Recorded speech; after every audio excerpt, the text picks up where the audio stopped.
Perkenalkan, nama aku Lina Nurhaliza, peserta Latsar Batch 3 dari Bappekom Palembang. Saya berasal dari Balai Besar Pelaksana Jalan Nasional Sumatera Selatan. Hari ini aku akan membahas mengenai wawasan kebangsaan dan bela negara. Teman-teman, pernah nggak sih kalian bertanya-tanya kenapa kita harus paham tentang wawasan kebangsaan dan bela negara? Baik, yang pertama kita harus tahu nih definisi dari wawasan kebangsaan. Wawasan kebangsaan itu adalah bagaimana nih cara pandang kita sebagai rakyat Indonesia, bagaimana cara pandang kita melihat negara kita, baik itu dalam bentuk budaya, sosial, ideologi, politik, bagaimana nih cara pandang kita terhadap negara kita. Wawasan kebangsaan itu bagaikan sebuah kompas melihat menjadi satu kesatuan utuh, mulai dari Sabang sampai Maluke. Kita berbeda agama, berbeda budaya, tapi kita tetap satu bangsa. Nah, bila kita tidak tahu wawasan kebangsaan, maka mudah sekali terpecah belah. Sekarang kita bahas mengenai definisi bela negara.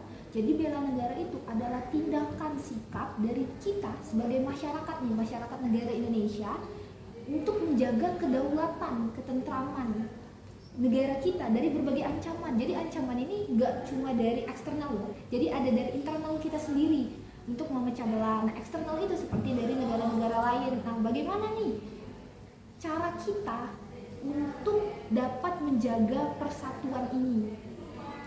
Kan bela negara itu bukan cuma soal angkat senjata. Banyak hal-hal kecil yang bisa kita lakukan, mulai dari disiplin, taat pada aturan, dan belajar dengan sungguh-sungguh. Jadi bela negara itu kontribusi apa yang bisa kita berikan pada negara. Sekecil apapun itu sangat berdampak pada negara. Sekarang ancaman yang paling sering kita hadapi itu adalah hoax dan disinformasi. Karena melalui hoax itulah terjadinya sebuah perpecahan, bahkan bisa membuat sebuah konflik nih.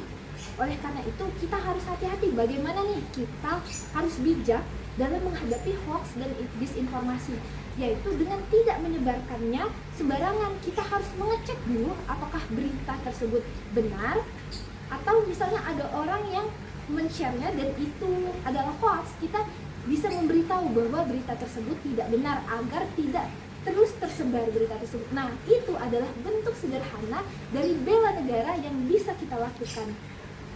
Oke, jadi kesimpulannya, wawasan kebangsaan itu memberikan kita arah, sedangkan bela negara itu adalah aksi apa yang kita lakukan.